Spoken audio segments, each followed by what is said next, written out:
你好，欢迎收看《新闻面对面》，我是谢仲。来，一开始为你介绍今天要请到的特别来宾，左边第一位台北市议员简舒培，大家好；前民众党中央委员张义山，五哥好，大家好；时事评论周伟航老师，大家好；右边为你邀请到台北市议员李明贤，大家好；资深媒体人邱明玉，五哥好，大家好；资深媒体人黄明，大家晚安。好，那全国大家共同一致，那希望能够把那非洲猪瘟疫情呢，就锁定在这个案发的养猪场，然后不要再做扩散。很多的一些措施，包括你现在如果现在进出国的话，还记得吗？如果进出国在非预期回来的话，那你会拿的是绿色的卡，就不需要做某种程度的检验。如果是来自预区的话，拿的是红色的那卡，还记得吗？现在那全部都取消，好不好？那所有的人只要经过出国回来的话，全部都要做检疫。那没有办法，那过程当中总是会有一些的不便。当然，你也听到像譬如国民党还是有委员讲说，哪有这么严的这样一些道理？连共产党国家都没有像这样。那我们希望能够尽快把这所有的都锁住。可是包括所有的疫情疫调是真的都做到精准的吗？这个对于所有的疫情未来的包括防堵啦、甚或找源头都非常重要。可是看起来的话，似乎大家还在朝这方面努力。一开始先让观众朋友看一下，那行政院长左荣泰左院长呢，那当然在开整个会议的时候，当然也跟台中市政府间希望大家所有的资料都能够一致，因为毕竟中央也下去了10位的疫调的专家，真的能做到都一致吗？当然应该一致，不是吗？不过先听听看左院长怎么说。来，谢谢卢市长跟市政府的团队，都是全程的力斥，都来参加这样的工作会议，让双方资讯能够更保持一致。依据昨天专家会议的会议建议，台中市的疫调仍然有一些需要大家全力来投入的。疫调团在昨天成立之后，就马不停蹄的进行的多项的工作，从中央的应变所跟中央的指挥中心，以及到市政府所有的资料都要一致。总统也说，只有团结，我们才能够打赢这场战争，同时也是建立整个信任。好，那左荣泰院长最后说要建立整个信任，这句话是要凸显出在从案发一直到现在，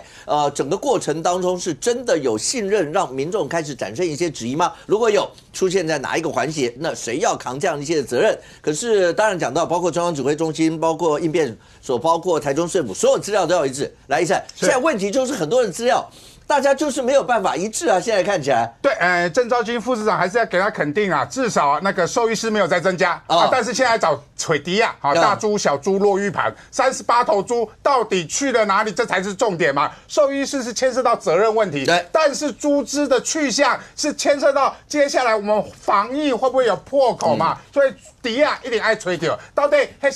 没去的38只落差那个38只猪到底去了哪里嘛？所以今天郑肇金还特别举出说有2头猪找到了，因为2头猪因为所谓的去3联单啊，去化厂的3联单有遭到修改，遭到修改的时候，把5头大猪写成3头大猪。好，不管它是不是是谁修改，目的是什么，原因是什么，至少这2头猪找到了，去化厂只收到了3头，改成是5头。那为什么会导致这样的一个结果？不知道，但是2头猪找到的，那2头猪找到还不够啊，还有36头啊，还是要持续的找嘛。所以为什么说行政院成立了国家的这个疫调的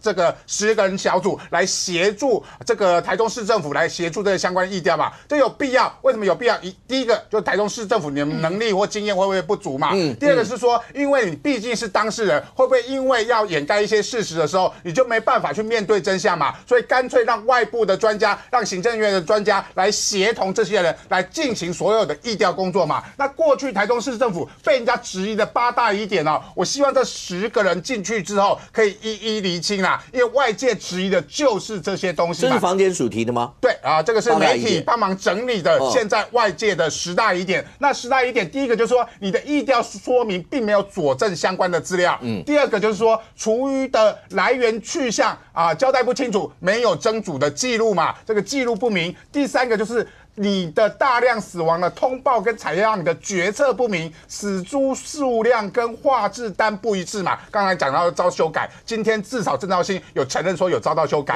那你未来要把这些有没有遭到修改，其他天呢？今天只举例了12号呢那一天的画质厂的这个3连单嘛。那有没有其他的画质厂的3连单，它也遭到修改？你必须把它全部拿出来，然后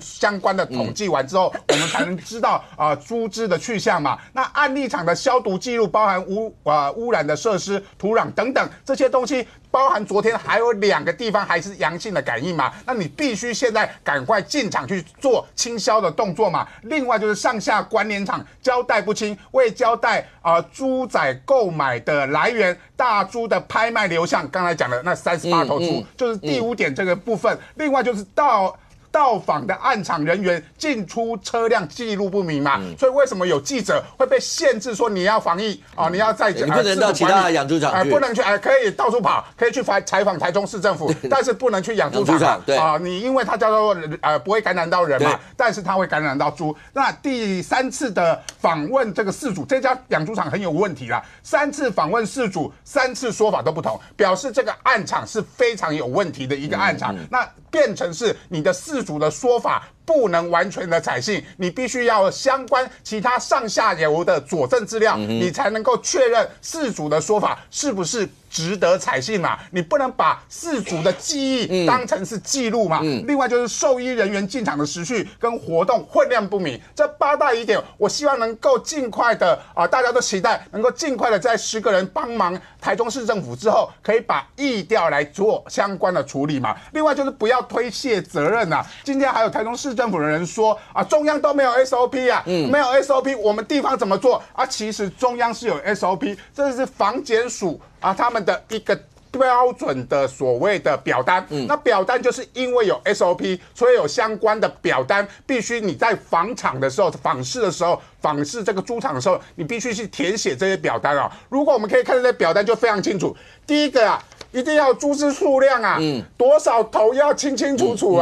我直接讲，14号你们去访查的时候，台中市政府那个赖姓记佐，你要不要把这张单子拿出来看你到底有没有填写这张单子？如果你就可以掌握猪只的数量，现在我们还要搞猪只数量吗？没有嘛，你那一天就可以填写的很清楚。另外兽医师有没有兽医师？有没有专任的兽医师或特约的兽医师？姓名是谁？联络电话在哪里？我们会有兽医师之乱吗？14号你也去有填这个单，你22号开记者会的时阵，市长会讲唔对吗？袂讲唔对嘛，因为你有这张单嘛。但是你有这张单无？这张单目前为止无看到台中市政府提出来嘛。所以包含都不要推卸责任。几只猪需要裁剪？在200头到499头，也就是这个案产的规模的中型规模啦，这个也是200头以上的。它就死亡数量2%以下，2%以上，你就必须做裁剪的动作嘛。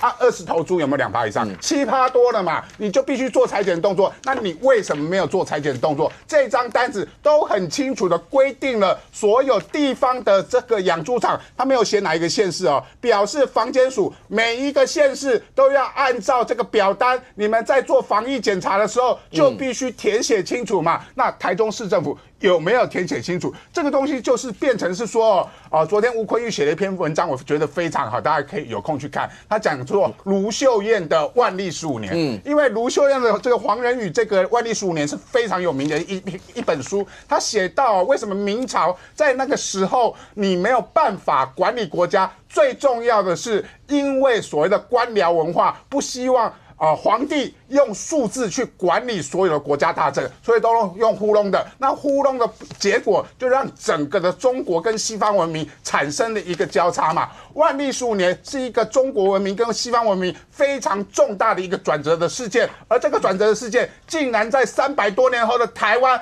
继续这样的发生。官僚文化还是没有办法用数字来去做整个好的管理的时候，那我们的政府要如何去改变这样的文化，让我们未来可以用好的数字来做管理，而不是用糊弄的方式去欺骗大家。OK， 可是当这整件事情大家在讲，小玉，法律上面证据能力，包括证人跟证人一般在法律上来讲是最不准的一种证据。为什么？第一个，人的记忆对会不准，那你记得什么时候呢？好，这个可能会有问题。第二个，人可能因为某种个人的问题，他会所以证人为什么有伪证罪、有说谎什么的问题 ？OK， 所以大家就要看证物。对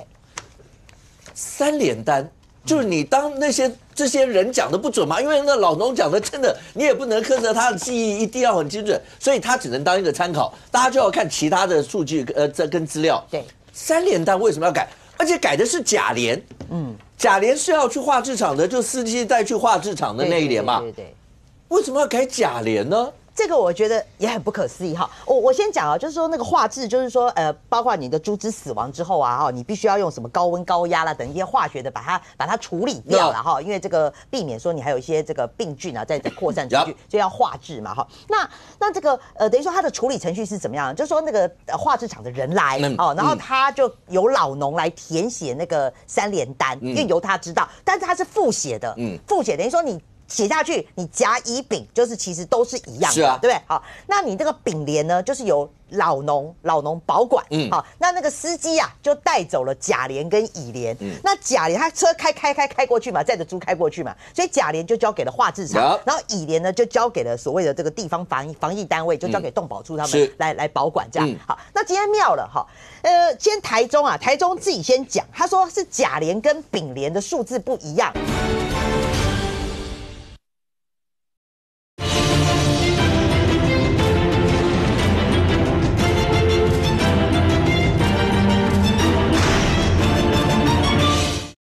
那今天妙了哈，今天台中自己先讲，他说是甲联跟丙联的数字不一样，然后呢，到了云林县政府，云林，因为那个等于说台中没办法处理嘛，化制厂在云林，对，化制厂就跑到这个云林去，就云林说是甲联跟乙联不一样，对，所以到底是那些看起来是甲乙丙，甲联跟乙联不一样，那乙联跟丙联不一样，证据在这里，对，这个伊电视拍出来的甲联跟乙联不一样。就是10月12号送到化制厂的甲联的部分呢，中猪是3头，乙联送到云林冻防所的中猪是5头。就是这边是这2张啊，其实都应该是那个司机啊直接送到化制厂，没错。然后化制厂拿了之后，乙联再转交给冻防所。对，所以这到底是谁改的？而且就如刚刚武哥所说的，这不是第一时间就应该要掌握的证据吗？对啊，对啊。那所以我要讲是第一个，它是3联单，所以你是复写的，所以而且你司机复写理论上就不太可能要去改这样嘛，对，因为你也知道，我改了甲联，那乙联跟丙联人家手上的东西都拿走，怎么可能？我赶快啊，对啊，而且如果他改甲联，他为什么不改乙联呢？你数字就对不上啊，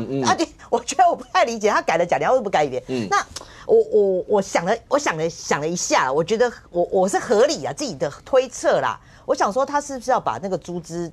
再拿去卖啊？还是要拿？因为不是说1头猪1万块吗？可是会这么黑心吗？因为这个病死猪是没塞加的呢。对啊，不太可能吧？所以对，现在还在调查这些，可是确实就是有改嘛。确实是有改，这个就是大家坠入无礼物中的，就是不懂为什么。你知道为什么我会这样想吗？因为昨天包括周永红他们这些人非常生气，因为他们还拍桌子，就说不是一开始说死了117头猪嘛，然后后来又说变成78头猪嘛，中间差了39头猪去哪里了？所以那个议员就合理的怀疑说，因为1头猪啊，他如果说可以卖到市场去的话，大概一只可以1万多块，那你39头猪的话，不是就可以卖到39万嘛？所以他们也会怀疑说，那中间是不是有人谋不彰，就把这些病死猪就是又拿去卖，因为1头猪1万多块，所以我是这样推想。可是对啦，可是这个非常奇怪，那你司机去改了甲联，那你怎么乙联都不改？你现在连甲联乙联你都对不起来，我觉得这个是非常非常还是大家这些真的是行礼如仪了，就是反正我单据就是大家给一给，对，你单据给，那你为什么要改嘞？我想不会有人查吧？那为什么要改？对啊，那为什么要改嘞？而且你就交就好了。你觉得我像开那个化制厂然后去处理的吗？对，我也不知道，因为现在大家检察官要台中市政府是证实说甲联被涂改，但是呢，因为这整个资料送到中检嘛。接下来就是中检，势必中检这件事一定会重视，因为这牵扯到刚刚讲到会不会中间有出现像这样一些事，所以这件事，而且这件事情应该要尽快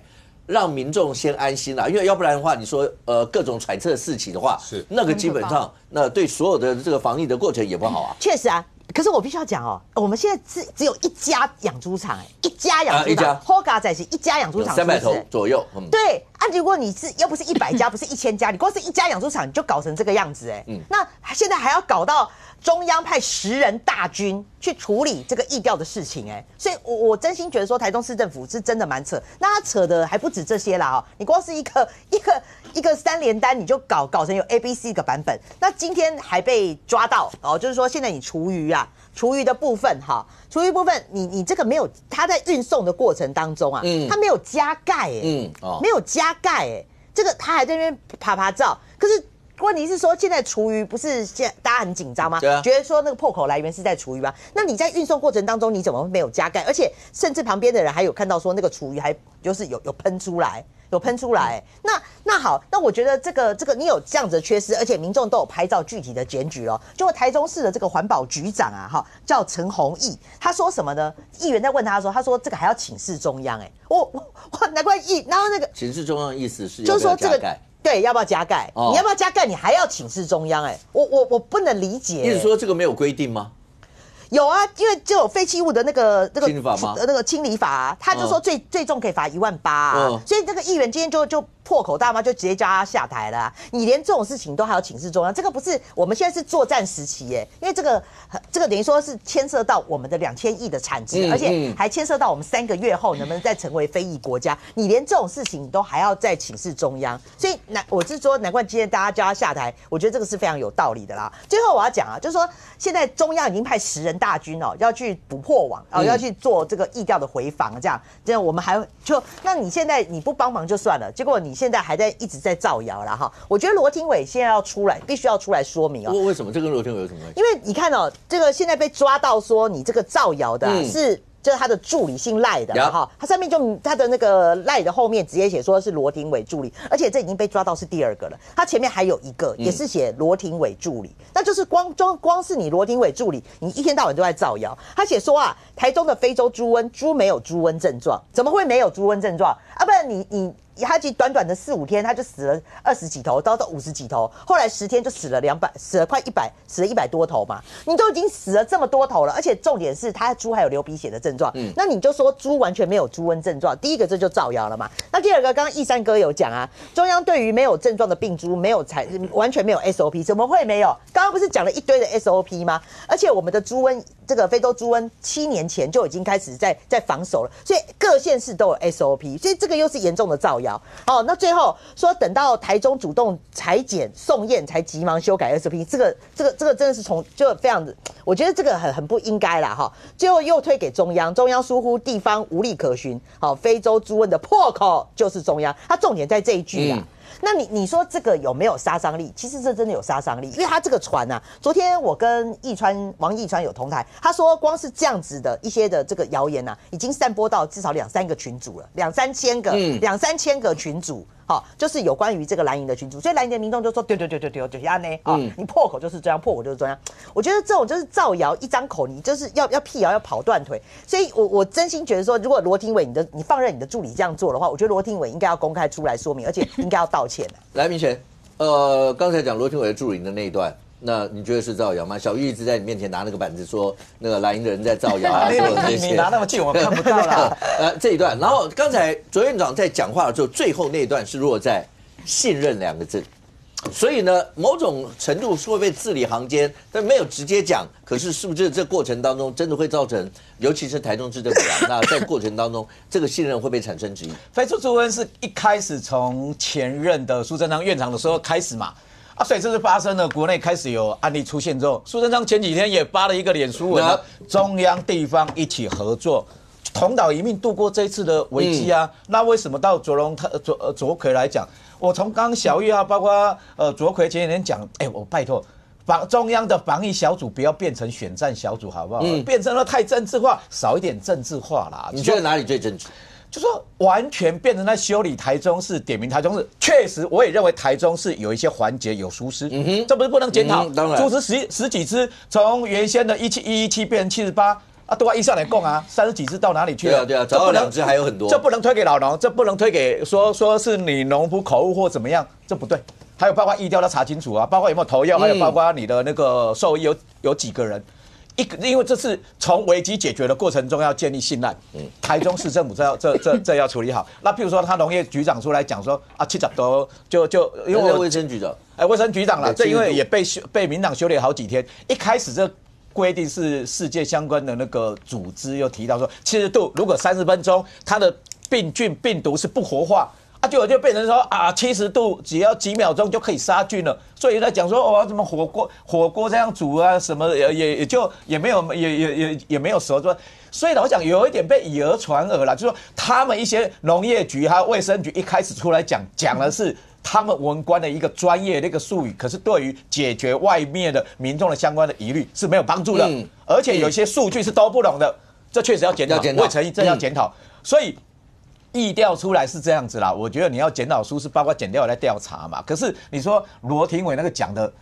他也是讲一个重点，地方确实也要检讨的地方。那中央破口，比如说我来讲嘛，你苏贞昌到现在亲你啊，理论上如果边境防御的很好，台湾是一个无菌空间呢，这都不阿里吧呀，讲地方都安全的呀啊，病菌是哪里来的？不是台中无期冒出来的吧？无期如果自己本土病毒出来，那个叫无期猪瘟，那不叫非洲猪瘟吧？还是外太空掉下来了哦，那叫天王星猪瘟吗？所以边境显然是有破洞嘛。我这不在责怪地方哦，不在责怪中央哦。调一下数据好了，今年总共查验了9500多起，然后进来的检验是阳性，你知道几件吗？997件，快1000件哦。我一样同样是嘿啊，边境跑进来了，第二112年前年呐，就跑进来的是违规偷带了啦，大概2000件啊，结果。检验出阳性的171件，可是你看今年来讲，陆客是不能进来的哦。那到底是哪里跑进来的？中国大陆样本进来的那个阳性率是13%，越南18%，泰国4%，平均11%，而且像造出来，也不是移工吗？还是如果像吴思瑶委员啊，当然他对淘宝不了解，淘宝不能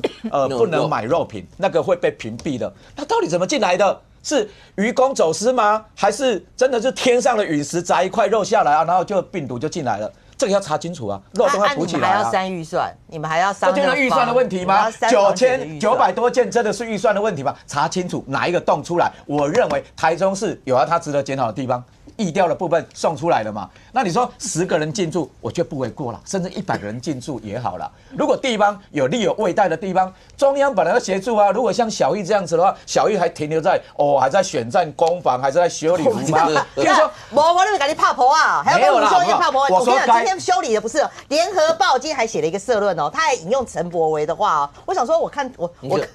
我觉得陈柏他说《联合报》的社论写说陈柏惟说，好不好？说什么这个卢秀燕连猪都管不好，还想管人。好了，联合报几天的评论也在争辩啦，认为确实台中是有相关的行政的疏失数据。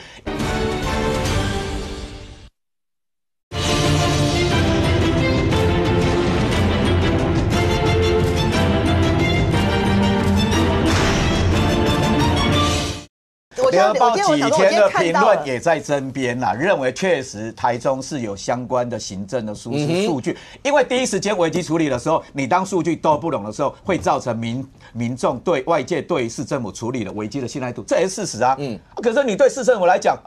你的处理好，你边境的没理吧，就要处理，所以数据摆在那里嘛。我刚刚讲了2年而已哦，阳性率从171增加到快1000件的时候5倍哦，是不是越来越多？而且陆客不能进来嘛。哎呀，把起来哪里把你要查好清楚啊！我觉得中央跟地方如何度过危机比较重要，而不是现在推过去。所以我最后结论是这样子啦：防疫中心就是中央协助地方，地方力有未逮的时候互相合作。同岛有没有画 gay 啊？防疫中心变成选战中心的时候，这样不好啦。来，苏培，防疫中心变成选战中心吗？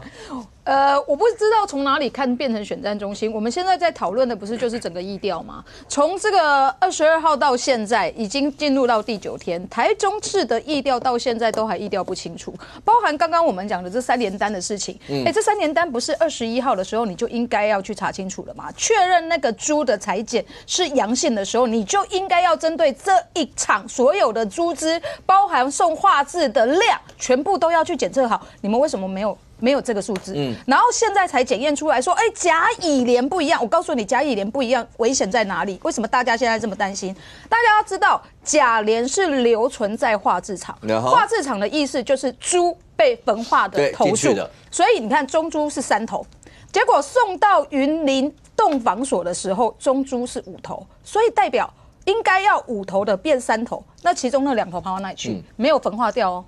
但是我跟动保处讲说，总共有5只死掉哦，那其中那2只跑到哪里去？这就是现在大家担心的啊！这不是就是防疫过程当中第一时间就应该要掌握的事情吗？那了解这一件事情，不知道对明贤来讲是不是很政治化？对我来讲，这不是防疫的 ABC 第一步吗？那了解这一些有很政治化吗？那台中市政府到现在有讲清楚吗？刚刚明玉姐所秀出来的这个台中的厨余没有盖，然后在那边跑来跑去，而这些厨余有没有非洲猪瘟，我们完全不知道。可是，在一来一去的过程当中，会不会造成环境的污染？然后这个病毒就随着人、随着车到处溢。然后你告诉我说，这又是中央的责任。那以前是谁的责任？这不是很奇怪吗？台中市政府到底有没有扮演好？那我们在究责这一件事情，难道都是政治吗？不是吧？你知道吗？中央今天的补助出来了，他们初估这几天因为非洲猪瘟停载停运损失30亿，30亿哦。如果继续有其他的猪瘟的疫情的话，这个损失可能会继续扩大。然后现在基兴兽医最倒霉啦，基兴兽医昨天被检察官调去问完之后，结果他现在要被这个动保处开罚，开罚什么说？因为他是违反跨区签约，所以他要被处罚。你不觉得很离谱吗？那个基兴兽医说我会来当这一场的这个特约兽医师，是你台中动保处拜托我。台中动保处为什么拜托我？就是因为之前在处理口蹄疫的时候，我就是第一线的医师，你们知道我有这个专业，拜托我来当这个无期这一场的特约兽医师。结果现在问题发生，你们猪只死这么多都没有通知我就算了，结果我被调查之后，我还被你动保处开罚，这不是很荒唐吗？你们现在处罚基兴兽医师的是因为基兴兽医师让你们台中市政府没有面子吗？他没有把整个锅扛下来，所以你们台中市政府在处理他吗？这是政治问题吗？再来被人家诟病的是什么？你们现在处理这一件事情最专业的人应该就是督导这个农业局的副市长，结果副市长完全讲不清楚，现在派一个郑兆兴出来，然后郑兆兴这个在昨天被问到说，你的这一场的猪只死亡最早的时间可以推到9月的时候，郑兆兴居然讲说，这个死亡啊不算异常。我就问郑副市长一句话，你怎么知道不是异常？没有调查，你怎么知道不是异常？那你出来讲说不是异常，到底是政治处理还是真的是专业处理？昨天他也到了台中市议会，到民进党团报告这整个案子的议调的时候，居然要媒体清场。这不是要跟全民报告的事情，为什么要媒体清场了？所以让人家觉得说你根本就完全都是在政治处理嘛。所以不要告诉我中央政治处理，最政治的就是台中市政府嘛。另外今天有被查到嘛，到现在台中市政府有民众啊，因为这个厨余啊都没有办法有喂猪啊，他自己也不知道这厨余到底要怎么丢，打电话去台中市政府要问的时候，结果台中市政府的这个总机接起来就是在推销购物节，所以让民众觉得你到底孰重孰轻，台中市政府还分不清吗？然后厨余的处理，我觉得厨余的处理厨余这没有问题的时候，你都没有感觉到这重要，但是当问题发生的时候，这就是县市的基本功。卢秀燕执政7年多，现在的厨余没有办法给猪吃之后，不管是掩埋或者是焚化，它根本就找不出任何一个方向，所以刚刚才会有那个厨余车在外面跑来跑去的画面啊，也才有倒到这个厨余坑被民众抗议的画面啊。但我们现在要问的是，如果台中的厨余丢到坑里面去被民众抗议，而在大里的焚化炉又没有办法处理的话，那这一些厨余到底是到哪里去？你知道吗？我在台北市啊，就发现一件事情啊，从这个非洲猪瘟开始之后，厨余开始不能喂猪之后，台北市的厨余处理啊，全部都送到焚化厂，都送到焚化炉。台北就是包含木栅、内湖跟北投的焚化炉，你知道吗？一天总销毁了900万吨的数量，平均一天900吨，900吨啊，那平均一天是180吨。你知道过去啊，台北市1个月处理的量也就在180到190，所以台北市现在一天处理的厨余是过去1个月的量。我就要问这些厨余来自哪里？因为有这个焚化厂的同仁就跟我爆料，现在只要是厨余车直接进去，完全不问产源。但是就中央环保署跟农业部的要求，我们只能处理自己产源的厨余而已。而这个厨余到处乱跑，会不会就有来自台中的？环保局有回应，为什么吗？他现在完全没有办法回应，然后到现在还在调查。但刚刚我们这个年代的记者跑到这个焚化厂去的时候，这个焚化厂的这个警卫同仁就直接跟他讲说，我们现在的厨余完全不管，然后我可以给你看一张单，那一张单就来自桃园的牧场。所以我就问你，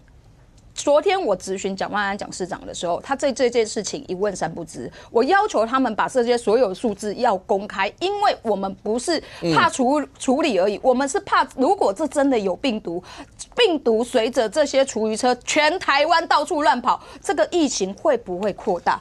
刚才舒培讲的这一段，但是杨明。现在就看到，我们就从厨余这开始往它，所以你会发现，好，除了疫调以外，包括厨余到底该怎么处理，因为它已经不单纯只是处理厨余的问题，包括是病毒啊，到底该怎么样，会不会延烧到其他的一些地方，都在这个里头。所以包括台中市该怎么处理，大家也在看说，包括台中市府在这方面的应对上会是怎么样，所有这一些都会出现包括信任的问题吗？那这个信任还出现另外一个，当中央的人进驻以后，所以你看为什么民选一定会觉得说这个是不是有所谓的，明明是应该是一个疫情处理中心，怎么会搞得跟一个选战中心一样？因为当中央跟地方摆在一起去处理这些东西的时候，民众就一定会看，就譬如花莲大家就会看纪连成进驻以后，包括原来的花莲县府的一些官员，他就会拿这个去做某种程度的比较，不是吗？对，其实我想与其说是猪瘟不如说是政治瘟疫。我为什么这样讲？是因为如果不是这一场事件，这个叫做紧急事故啊，在政治上来讲，这个就叫做危机。那对于政治人物来讲，你碰到危机，你处理得好叫转机。可是呢，如果以卢秀燕来讲，我认为她这一次是危机，让自己再把危机扩大。我必须讲，上个礼拜我们就讲了，就说因为上个礼拜有很多事情还要理清。是，那上个礼拜我到后来到周末，我越看越不对，你怎么可以什么都说不清楚？然后呢，那些事务官好像一副就是，我讲的都是对的啊，可是每天都在打脸前一天的人啊，每一天的新闻稿在打脸前一天，我自己看了我就觉得，哇，卢秀燕你这样不行如果今天蓝营还要把卢秀燕当作2028的这个期待者，我觉得国民党2028应该已经倒了。如果这样的情况继续下去，当然，我觉得在这个礼拜，台中市府开始有做一些调整，包括刚刚这个易善也提到，他们副市长去进驻。对，你要知道他进驻第一场记者会讲说，我来报告正确版。那个讲正确版，那表示前面都是错误嘛。是啊，那我说这个本身就是一个很奇特的现象。可是，如果今天他不这样做的话，未来的这个公信力就更难建立。所以我说，哇，已经拖了，从上个礼拜3爆发到礼拜1，这个礼拜1是5天呐。等于说你有5天的状况是完全让国人不知道怎么办的。那这个时间点，中央在干嘛？中央很快速的告诉你，我跟你讲，那时候我看到行政院发言人那个 Q&A， 我是觉得很好笑，但是他第一句 Q&A 第一个问题说。杜文珍次长有多强超级强，不是我想说奇怪，这个跟非洲猪瘟有什么关系？但是他要强调他有很丰富的这个防疫啊，包括这种所谓的动保的这个经验。那我说这个马上高下立判，中央在确立他的权威力，而地方是乱成一团，所以这个在第一时间这样子的对坐之后。很明显的，我觉得卢秀燕市长现在是在下风啦。他现在是整个被压下去了。我必须承认，当中央说10人疫调小组要下去，当然中央对整个防疫上面来讲的话，各方面应该比地方确实他的经验或各方面。可是再怎么样，就像刚刚杨明说的，也不太应该会出现，就是尤其正确版或者什么什么这些，因为。上礼拜，因为刚刚杨明还讲一个，我们是从上礼拜，对，大家就在等着所有正确的一些的数据，结果我们到今天还在查猪，对，到底有几头，连几头都还没确定，对，所以我说这个当然就是一个比原始危机更大的危机。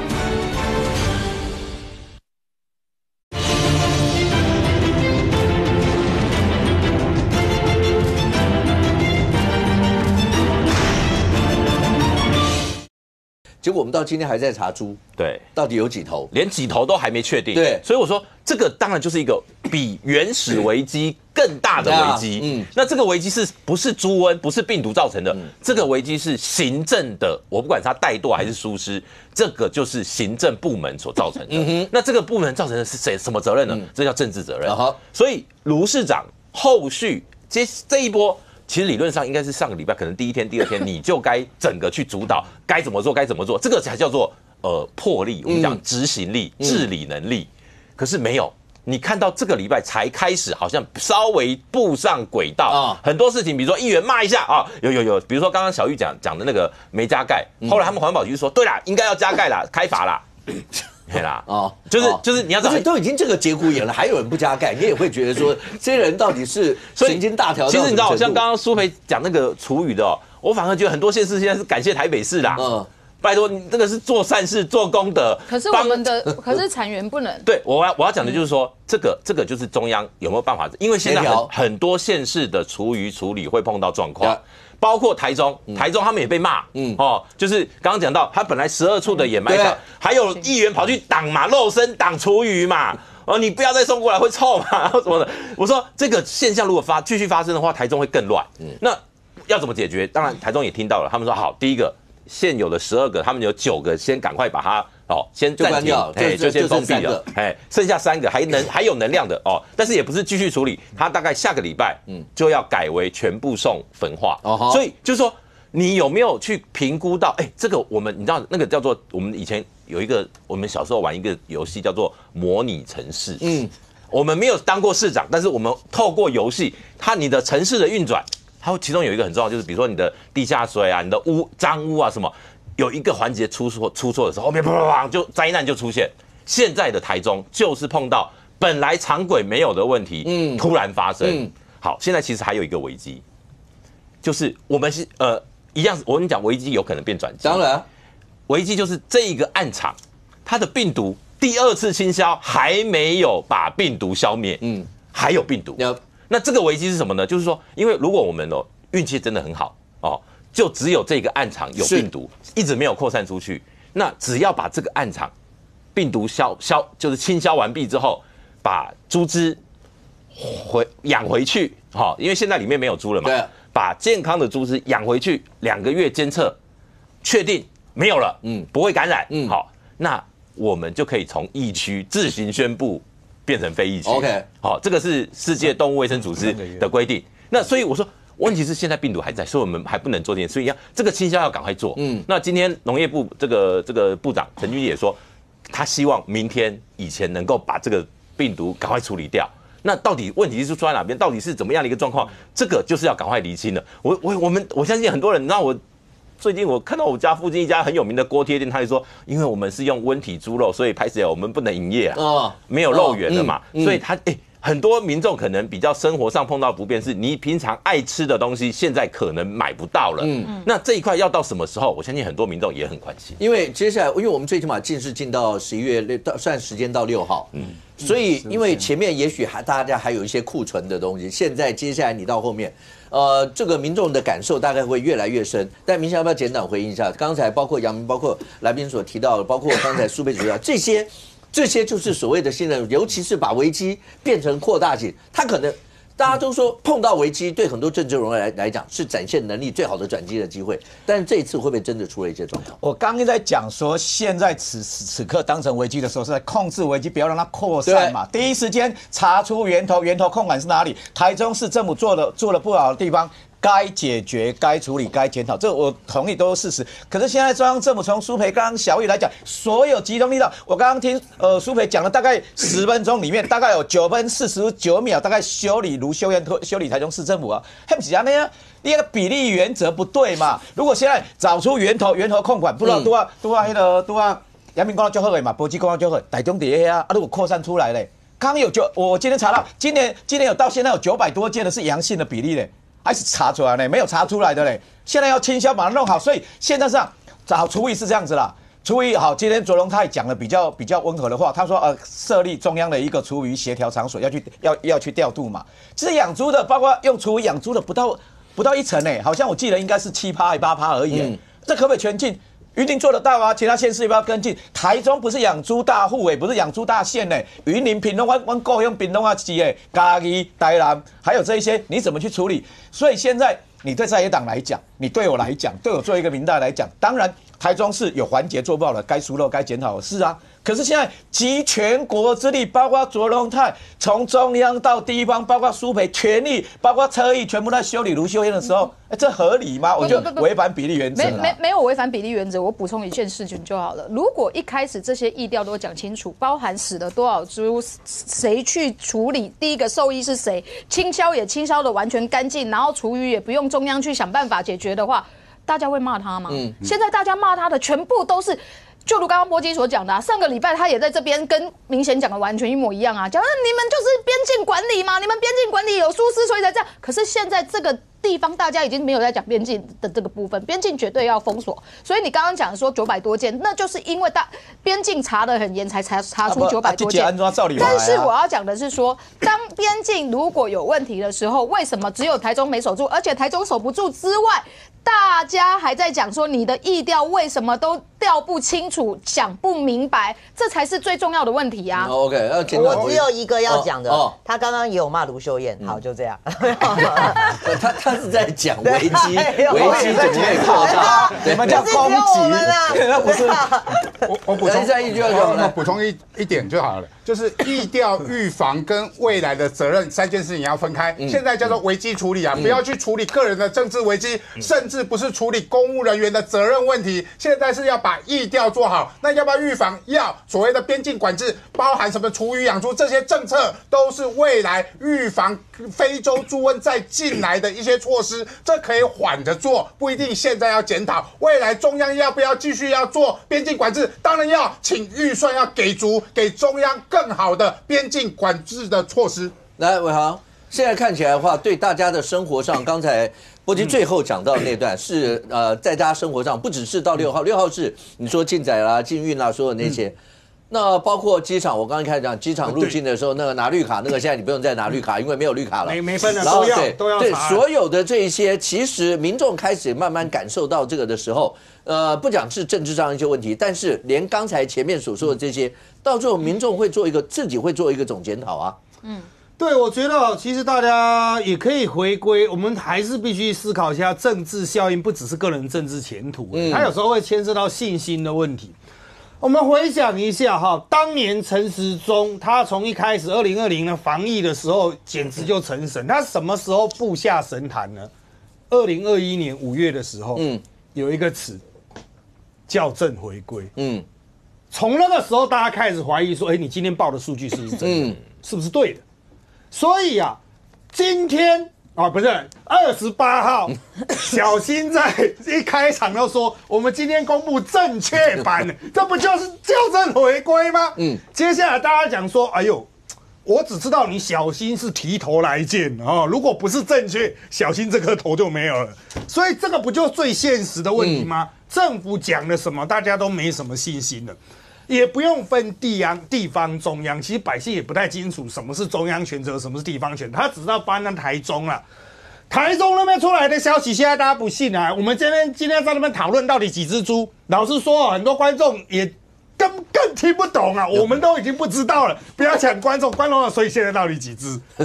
他们可能会讲说20只、30只、100只、200只、300只，他们不知道嘛。他们看到太多数据了，所以他们合在心中会形成一个巨大问号。所以现在呢，猪什么时候可以吃？大家希望听到 solution 嘛，解决方案。好。如果确定都没有，11月6号可以吃猪的问题解决了，接下来是带进来呢，进来的边境检查会多严，我们已经知道了，已经没有红卡绿卡了，全部通通都要卡。可是陈雪生今天质询就说，我们马祖那个抓的每一个都要打开来，可不可以有一个统一方法啊？官员就说我们会有分2道，为什么2道？我要1道看1次就好了。中国共产党都没有这样，请问那是什么党的立法委员？今天不是大家都应该想好从严去查吗？我不管你是金门的水头码头，你马祖的什么港，台湾的每一个边境不是都应该用最高标准吗？而且光是一个小包冲关，大家的说法就非常多了。我想在场有在做这种生意的，大概只有我而已。我必须说哈，淘宝没办法买中国肉品是真的，可是它里面会塞什么，你真的无法知道，真的只有拆包才知道。为什么？对岸的这些集货主，他会说：“亲，你买的好多，我送你2根火腿肠，根本不在单上，请问你怎么办？”他就这样进来了。你在台湾开箱，你才看到这个小包要不要挡，要不要查。所以不是说针对淘宝或者什么，所有中国的小包冲关要不要去处理？那包括像那个，虽然谢龙介委员问错人了，但是海委会也有啊。你沙滩冲岸的那一大堆的走私的货品，会不会也有漏品啊？还有包括那些漂流来的死猪，他们今天也说嘛，大概有个10几20%。上来也都是有非洲猪瘟的死猪哦，那当然可能是他死掉不敢给中共政府知道，就赶快直接海抛。像这些东西，它当然都可能是漏洞，当然都要去做。那我们就问嘛，如果要追加预算的话，大家要不要相挺？所以又回归很现实的问题了。所以预算重不重要？真的重要。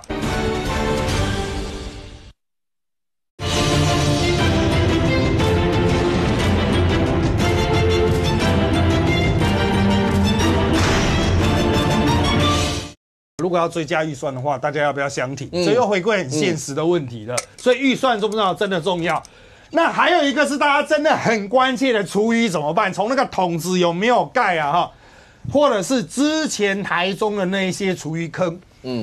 我们时代力量的台中党部啊，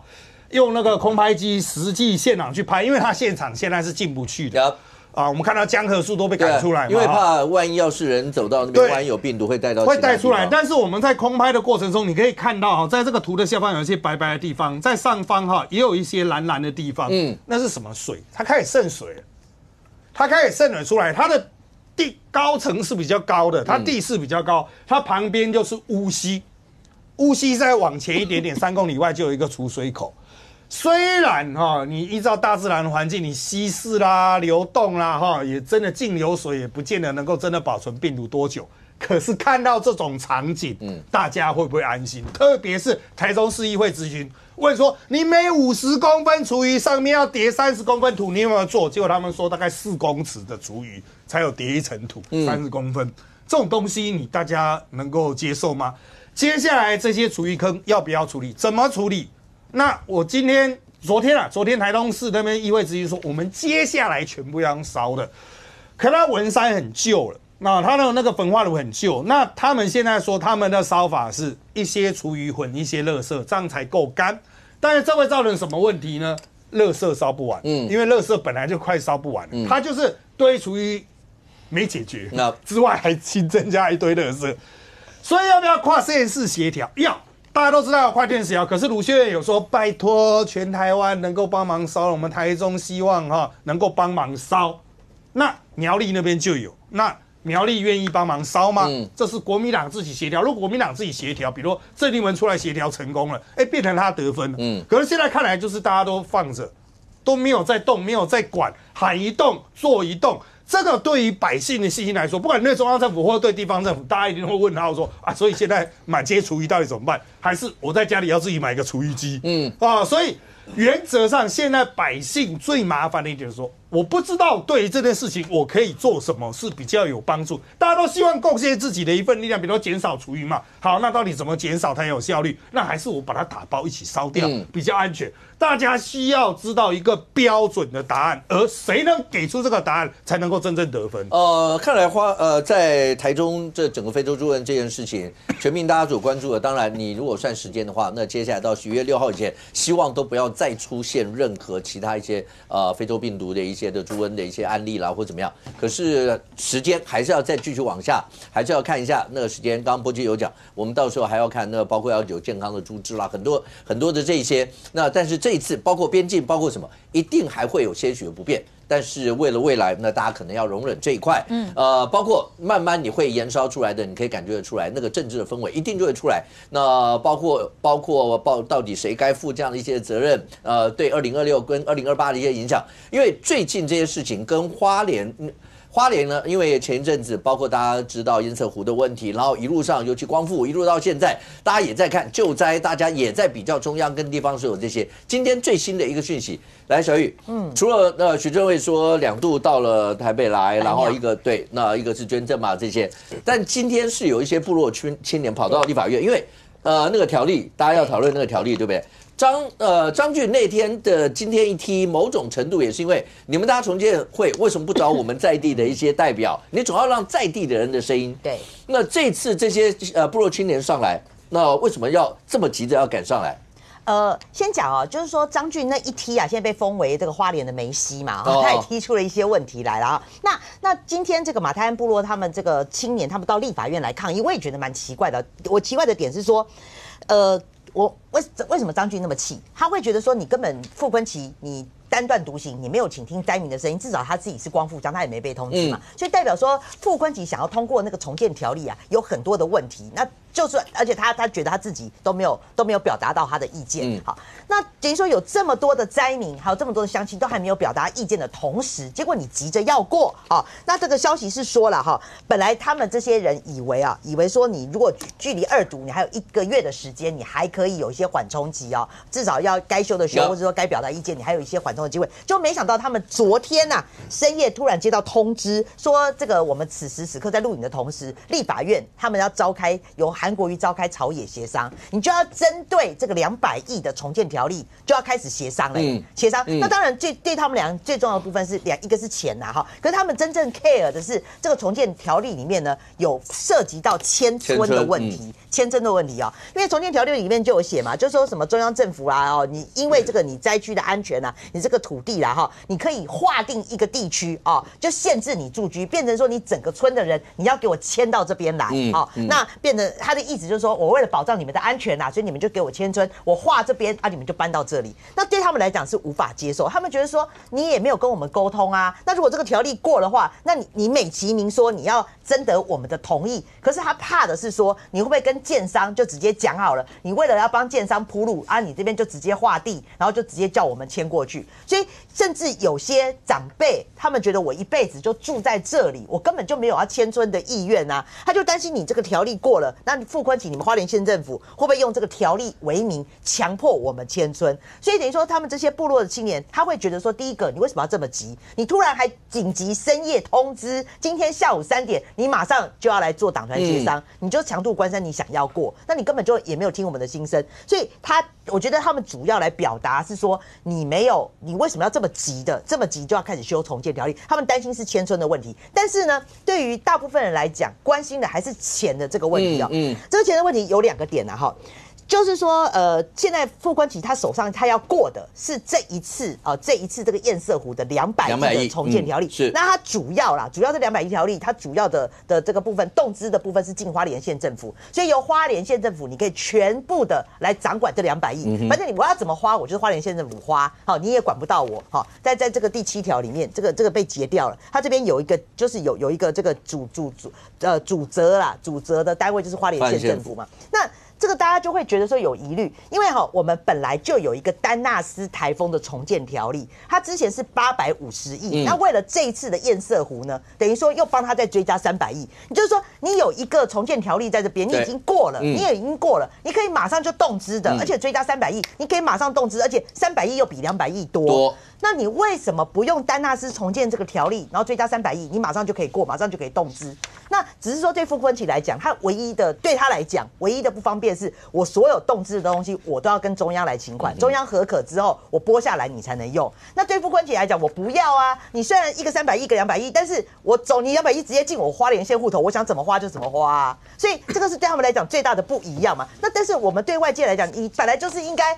中央就有一个丹纳斯在那边，850亿追加300亿，又快，钱又多，你就应该就过这个嘛。那你为什么要过你200亿这个嘞？最后我要讲，现在有一个新消息进来了哈，就胡仁顺议员他刚贴的啦哈，他说那个他们这个预算送进来了哈，他们赫然发现说这个短短的28天呐，哈，从这个堰塞湖哈，这个短短28天，它光是便当费啊，花莲县政府的便当费高达9166万呢， 9166万的便当好，他说这28天你平均你徐榛蔚县府你每天便当算你一个100块好了，他总共采购了91万多个便当那平均你每天就多了就是要在便当上面就花了32000个便当，你每天花钱花32000个便当，所以你28天你花了9000多万去订购便当。那我就问那大家回过头来，那么多的义组团，对啊，跟挤又5星级的呢，对我连我朋友都去了呢，对啊，就有这么多的义组团边挤的便当，你不爱你光是在便当这边，你给我采购91万个便当，你每天做了32000多个便当，然后还有的收到，有的人收不到。那而且我觉得这种数字出来就会让大家担心说，如果真的200亿进了你花莲县政府，由你傅昆萁一手掌控的话，那会不会就像你欧北开，或者是说又是跟上次一样，拿给你的好朋友就是做那个什么夸钢石的那个啦，就是我觉得大家多少都还是会有疑虑来，发言人，对，刚才讲到那个便当的问题，现在终于知道为什么要挡义组团进去帮忙义组了。32000个便当一天32000个便当还有一堆臭酸的，可能运到台中去喂猪了，不是吗？32000个便当，而且你是给每一个灾民总共保全户8600户，1800户，对8600人，你3餐也不过24000个而已全部人都在，才24000个，你32000人到底怎么买的？中间到底有没有人苗不彰的事情，有没有贪污的事情？我直接问，32000个便当到底怎么发的嘛？这个就牵涉到数字管理。为什么大家担心，如果钱进了花莲县政府，会出现这样的状况嘛？你以为是给所有的灾民？没有它上面是给所有相关救灾人员，不是灾民你可以买到32000个便当一天，那你这个东西是怎么核销的？要不要给单据？这件事情我会请胡仁顺议员马上去看相关的单据啦，太夸张了啦！谁相信一天可以买32000个便当？你可以做这样的采购，用2倍金。那时候包括救灾的所有救灾进去的，包括产值超人那些。是不是也要领便当？因为数字听起来真的很夸张，3万多是很多。所以你刚刚讲是，我觉得包括花莲县议会或什么这些本来就应该要查。是，那你谁领去了嘛？我说数字管理在这里，你采购了多少，跟谁采购了，每一个单价多少，一定都有相关的单据核销吧？你不是一笔预算，我们就要通过议会，就要跟你通过议员在这边很清楚嘛。这个东西数字这么夸张的情况下，你们议会会通过吗？32000个便当一天，这个数据我要挑战一下了，因为我要相关的政府公开采购超过10万的，必须要上网招标。那我看到这我看新闻，因为花莲县政府我不晓得。他们是有公开招标的，是15天的，是总共便当是15600万那当然有被质疑说为什么那么多，差不多刚1万辆吧？为什么那么多？花莲县政府解释，包括不止志工、灾民，还有国军相关统一采购了。那这个数据未来都要送到议会去做审查了，所以只要超过10万，意萨底起见物者鬼嘛，超过10万都要送议会，而且公开招标。至于说有没有到9000多万，我老讲我存疑了。这是已完上已完秋桃的资料手上的资料数目很清楚，9100多万这个数字花莲县政府必须出来说明啦。那所以为什么大家对于200亿要进到花莲县政府这件事情，那么觉得说你不可以这样子？而且你傅昆萁版本本来是中央的版本是有给所谓的乡镇公所，你现在全部都要集中到花莲县政府，包含刚才小玉讲的，有可能是本来你是可以透过那个风灾的这个相关的条例。那时候南部那个时候的时候，我记得是林俊彦委员他们就弄了丹纳斯台风的那一次，对。所以刚小玉讲的意思就是说，大家就希望在这里条例里面再追加300亿，对啊，然后又快，然后就直接走。过了，那为什么一定要用？因为要中央核准嘛。你进到县府以后变成县府核准就可以了嘛，才就可以出现这样的情况嘛。我9100多万就可以拿来买便当嘛。这个东西就是为什么傅昆萁那个的协调会，那张俊议长要去惊天一脚的原因嘛。就张俊议长惊天一脚，傅昆萁马上派他的议员来打傅昆萁钟树正他也不是光复的议员他玉里的议员直接讲说他根本是不懂立法程序，就是愚民，号召一群什么都不懂的傻鸟，就是讲青鸟啦。不过我是觉得是这样的，国民党现在连赵少康都可以说是青鸟的啊，讲张俊是青鸟，我也不意外啦。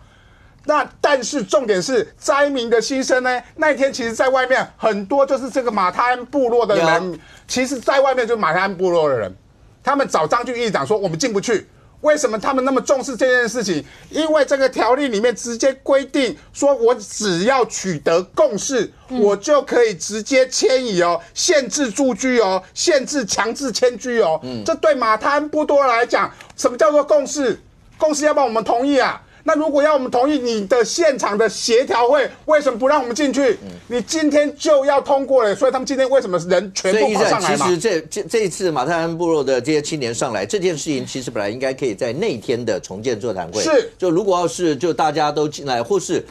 有代表，因为也许你说就算地方容纳不下像那个副委员讲的是8000多人，可是有代表性的那些人，大家进来把这件事情，大家好歹要做一个彻底的讨论。是因为原住民基本法这位阶绝对高过你的条例嘛？这个位阶里面直接讲说，你要尊重所谓原住民的相关人民之上同意权而不是共识而如果你要取得共识，你那一天就应该让人家进去，不是吗？如果你连第一场都不让人家进去，你如何取得共识？所以根本这个共识写假的嘛。共识就是我傅昆萁说了算，我要你们搬就搬，我要你们去哪里就去哪里嘛。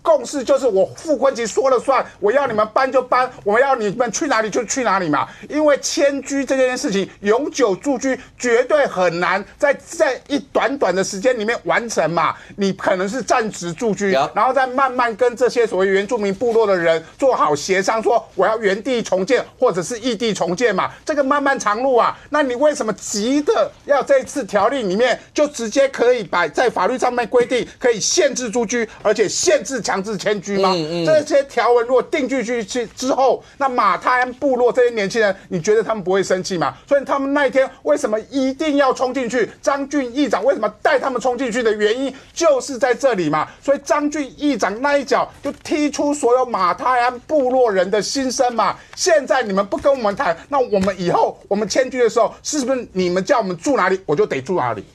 来，明显。其实从刚才那个便当，你说那个数字，你也觉得？我刚看了，他确实花莲县政府，县政府送进去是9000多万，可是9000多万，他写的细目是说那个便当的部分，可预算我也觉得这有点偏高，他是送到马太安堰塞湖第一。就说救灾工作相关人员便当餐会，因为这是大项而已嘛，他细目还没送进去了，所以要看细目。对啊，所以他是说救灾相关人员都摆进去嘛。对，可是前面几天的是数字还是很多。对，923到10月7号15天是1560万，如果一天大概1万多个，可是后续延续到28天需要到9000多万。好，来，明显，除了便当之后，我相信花莲县议会一定会要严审像这样的一些的数字。可是刚才像易善所讲的，这一场。今天你看到那些马太安青年到立法院，照理来说，在那天的重建会是不是就能够应该把这件事情，最起码大家某种程度做一个彻底一点的讨论，那让最起码在所有的灾民不要心里面忐忑到需要这么多人，然后直接奔到立法院外面去做这样的一些这个过程，包括张俊的那一踢，是不是真的会提出了一些问题？所以我刚刚讲说不要政治化，可是这件事情老讲没办法不政治化，就说地方座谈有时候这当然涉及救灾灾民，当然也会更感同身受。一般我们在办座谈会的时候，公听会不同选区的部分，有时候立委找的不一定全部都找，这也是一个比较麻烦的地方。选区有它的特殊性考量，比如说简淑培委员那一区，如果是国民党籍立委找的，就不一定会找简淑培去出席参加座谈会嘛。那民党的立委不一定会找国民党的座谈会。比如说，原本我高嘉瑜在我这一区当立委的时候，他开座谈会绝对不会找我嘛，就会变成会这样子。所以可是我觉得这是救灾，这是灾民，这是重所以我觉得建条例。我认为应该都找了。对啊，可是，像中央前阵子也是在傅昆萁前面也办一场座谈会，一样也没有找那个国民党的那个民代，所以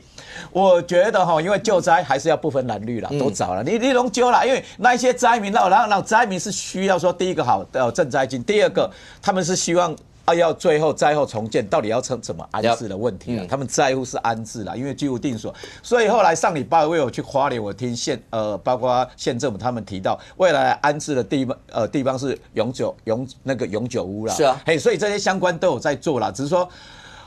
张俊这个问题是因为他毕竟是现任议长了，所以他跟傅昆萁的关系确实比较微妙了。这一脚也踢出了未来。那请问那重建条例里面那200亿，刚才小玉他们讲的意思是说，为什么就不直接用丹阳斯台风的重建条例，然后直接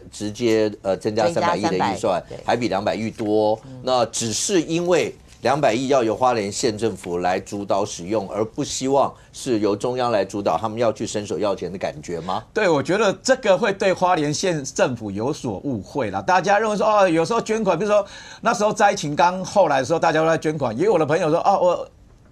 有我认识的社长说他要捐款，可是他不想捐给花莲县政府，他想捐到其他的单位。所以类似这种问题，未来包括灾后重建基金，原先过去8月15的时候就已经通过了嘛，就有相关的重建基金。到底这预算的部分怎么去对外释疑？我觉得到立法院未来会变成一个攻防的重点了。所以花莲县政府来讲，他们也很努力了啦，只是说未来这件事情过完之后，对国民党明年要提名的部分会造成一个矛盾存在了，就要怎么去整合，包括张俊、傅昆萁，甚至还有魏家这一部分，变成三方的一个相对的有一些矛盾存在的话，我同样接下来是面临说灾后重建是一块，灾后重建完之后，能不能让地方满意，让灾民满意，甚至包括这些相关的预算的编列，不要把它演变成为政治攻防。可是你要完全去政治化，我觉得这个会有难度啦，所以。这些恩怨会不会延续到明年县长选举？我觉得这是会变成一个接下来要面临的一个棘手难题。来，苏佩，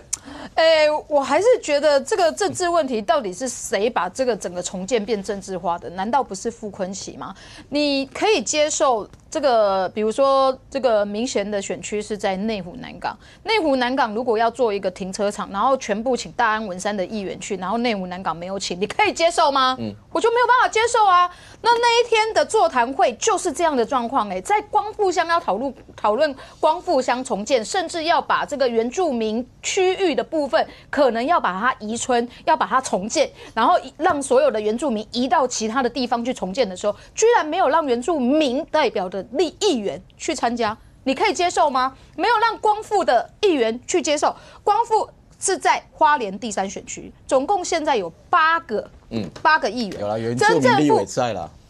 只有一个，而且那个原住民议员不是负责光复的立委了。这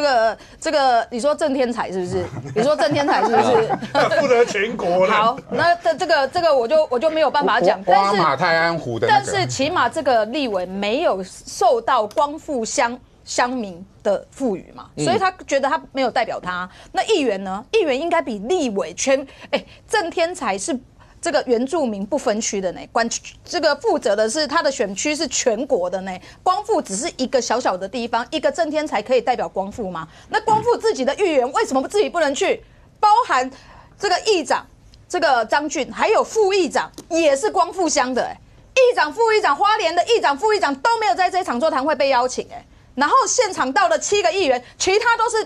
别的选区的，你不觉得生气吗？要是我也先去啊。这张俊踢那一脚，我可以认同啊。我如果不踢，我怎么对得起我的光复乡民啊？对不对？我的光复要重现，然后我身为议长、身为议员，完全没有被交代，然后我不生气，我接下来我选民就对我生气啦。对不对？然后今天为什么会有这一场这个所有的这个原住民的马太安青年全部都上台北来抗议？原因很简单，他们原本觉得这个重建条例原本以为今天只是要1读，那1读到2读中间应该还有1个月的讨论期间，结果没有想到他们昨天晚上得到的讯息是今天下午要直接进步2读，经由政党协商之后。韩国瑜要把这个案子直接进副2读，那就变成所有的事情就是傅昆萁说了算。那这些事情怎么可以？他们才会全部的人都上来嘛？那我们要问的是说，为什么傅昆萁一定要这样做？这整个过程当中，为什么不跟灾民讨论，不跟地方的议员讨论？是不是过去傅昆萁在花莲的时候，全部都是这样子？反正只要我说的算，好，那其他的反正我钱争取回来，我只要给你们小恩小惠，送你们一个礼物，在这个礼物上面只要贴上我傅昆萁，贴上我徐榛蔚的这个名字之后，你们就都开心的接受了，所以大家就可以这个大事化小，小事化无。但这一次的马太鞍重建的事情完全不一样，你知道，对这些原住民部落来讲，他是要离开自己的家乡，怎么可以这么轻易？而且我们再回过头去看哦，要迁村这一件事情，你看小林迁村的事情，从那个时候这个莫拉克风灾发生到现在已经几年了，小林要迁村这一件事情到现在都还在原地哦，因为居民就是不要，我就是不离开我自己的家。那如果连小林村都这样，为什么傅昆萁可以完全无视马太鞍居民的这些需求，原住民部落的需求？是不是就是就大家讲的嘛？反正这个的傅昆萁去这个香港的时候，可以说他代表中央政府，然后这个到地方随便开一个会，就说他代表国会，然后就把这些这个走过场的这一些，找一些非选区议员来过场的这一些座谈会的资料，就直接送到国会，然后争取的预算进到花莲县政府，然后花莲县政府怎么花，就由花莲县政府说了算，然后地方的居民完全没有发言的空间。我觉得当然会让人家觉得很愤怒。不过这整件事情，不仅现在看起来对蓝营来讲的话，最近有注意到最近的几份民调，那包括民进党的民调、赖清德这种民调都在往上走。对国民党来讲，最近这一波是不是屋漏偏逢连夜雨？从花莲的救灾的过程，然后接下来就是台中出现这，因为我刚刚前面就讲，当中央跟地方同样都进到一个地方的时候，它就会出现这些比较性。它的结果上，然后你说在条例啦，刚才大家讨论所有这些，某种程度对民众多多少少一定心里会有感吧。我先报告一下，那个今天下午的这个朝野协商已经确定明天会3读了啦。就是这个特别条例，所以就是这样定案了。对，明天立法院院会就会处理了。OK， 那这个民进党的党团干部也在上面签字啦，那是大家朝野党团都同意啊。那刚刚小玉刚刚提到这个所谓的执行机关，对这个什么哪一个机关为什么的主责机关。对，其实这个马太鞍的这个条例跟丹纳斯是格式一样。那个之前丹纳斯海风的重建条例里面也是说，地方执行机关为各直辖市、县市政府，还有什么区公所等等的。那如果以花莲这个，如果他把它单独一个特别条例，当然就是由花莲县政府，因为这个灾区只有花莲县政府，所以就是花莲县政府来处理。所以我觉得，不要说看到花莲来执行就有问题哦，那台南市政府就不会有问题。我觉得这个当然这个是后续如果在经费真的编列动资有问题的时候，我觉得都可以。比如说刚刚讲到便当是不是编太多了，地方政府、地方议会就会来好好处理嘛。那可是它多100亿耶。没有，我跟你讲，就是那个丹纳斯那个地方，如果刚才因为这几天大家讲说是300亿，那个是还要我跟你讲，对啊，为什么会有这个差异第一个，它还要修法，就是说特别条例现有的丹纳斯特别还要再修，要先把它的经费上限拉高，才能再去追加那300亿。所以程序上现在因为国民党立委哪个快哪个好，我现在进负2读来，马上可以处理啊。OK， 那当然我觉得那个都不是问题。比如说刚刚讲到这个青年要不要迁村啊什么，如果今天花莲县政府违反了部落的这个意见去做的话，我想后续后患无穷啦。我只能说后患无穷了，除非今天你有证据可以证明这一块你不适合居住了，或者说，比如说，你看后来这个堰塞湖也没有再去后续的一些这个灾难或怎么的话，目前看起来至少短期内没有危机。可是未来你要这个是老实说，我觉得这些部落或什么，他们会觉得说，你要，因为我们现在都讲原住民自治啦。部落的自治很重要，这些地方政府不应该去凌驾这个所谓部落自治的意见。当然特殊状况，比如说今天是因为有一个特殊的灾难的时候，那你得要说服说这个灾难，你要有客观的一些资料能够说服人。可是我们讲到说蓝绿在这一块，比如说在这个不管是非洲猪瘟，不管是这一次的堰塞湖的处理，是不是在因为地方执行的这个能力是国民党的执行，而民进党在中央导致有一些汉格，然后让民众会觉得有些，我不会这样看，我觉得不是蓝绿的问题，这个叫治理能力的问题。同样的，你花莲如果徐榛蔚给人就是他很有担当，我举个例子2016年这个赖当时他是赖市长那时候的这个台南，那时候其实是震央在美浓啦，美浓强震导致台南维冠大楼的这个倒塌，那时候赖清德展现的是什么？我从灾后第一时间就抵达这个灾区去处理。那时候你知道，大家就会对他，包括他跟张善政的通力合作，中央地方不分彼此，一起救灾，一起重建。那个时候，请问有谁会因为这样什么民调就什么降低什么？不会，没有。所以我说现在的问题是什么？是因为当然我认为这是现在台湾一个政治极化，就是蓝绿因为高度对立，不论是大罢免，或者说在去年这个所谓的3党不过半的这个氛围里面，在国会也是高度对立，在中央与地方也高度对立下，彼此的不信任。制作单位到时候帮我贴出一张那个照片，其实这一张也让很多人感动，因为那个燕子口的堰塞湖解决完以后，那所有的工程单位的大怪手有6部吧，就全部一字排开向大自然致敬的那个画面，那会感动人。不要再告诉我什么人定胜天的这样的一些的话。那你看到所有这样这些的时候，所以最后的那个仪式等于只是感谢整个大自然，没有让这一次这个燕子口的堰塞湖再造成任何一点点。当然，工程单位的努力绝对是非常重要。可是这一幕也让大家真的会有很多的一些的省思在这个里头。OK， 好，那这件事情，包括花莲啦，包括台中啦，所有这些以外，你要把眼光如果放到全世界，其实全世界现在包括我们其实也非常担心的一件事情，就是川习会当它进行的时候，你不知道川普跟习近平2个人一聊会聊出什么东西。所以当川普在川习会以前讲出台湾是台湾的时候，那有很多人讲说，哦，他会讲出这一句话，那意思是，结果今天川习会看起来，因为他讲完全没有聊到台湾，对，台湾是台湾，我觉得也不要过度解读啦。他的意思是以川普这种生意人的个性啊，台湾的生意跟台湾谈呐，中国的生意跟中国谈呐。我台湾就跟你谈晶片呐，你要降关税就是晶片要来我美国投资，这个是跟台湾谈的。那你的就跟中国谈的呢，就谈的关税稀土你要卖给我或者是你要买我的大豆，所以他要跟中国谈的是这个部分，两者之间是未免好歹他100分钟没有谈到台湾，大家就会觉得比较。所以过去很多人都说会不会牺牲台湾的利益来跟中国换取什么稀土之类的都闭嘴他不会这样谈，因为台湾归台湾中国归中国。所以川普大战川习会满分10分我给12分当然了，他换到大豆了嘛黄豆就是过去的1年中国很大量的黄豆是跟其他国家买的嘛，那这一次他用了10%的关税，让利的10%关税，让中国可以大量的来采购美国的大豆嘛，他就做了一笔生意嘛。所以我们看到的川习会也受美国总统川普的坐车凯德拉克1号这个车子中国的习近平的车辆是红旗的车队那美国川普跟中国主席习近平在30号韩国釜山进行会谈，川习会在100分钟里面结束，然后对很多事情达成了一致的共识因应这个芬太尼危机寄出的这10%的。本来是20%的关税，降低成10%啦，代表美国对中国关税已从57%变成47%，换成什么？换到了所谓黄豆的利益美国中国跟美国来大量采购这个黄豆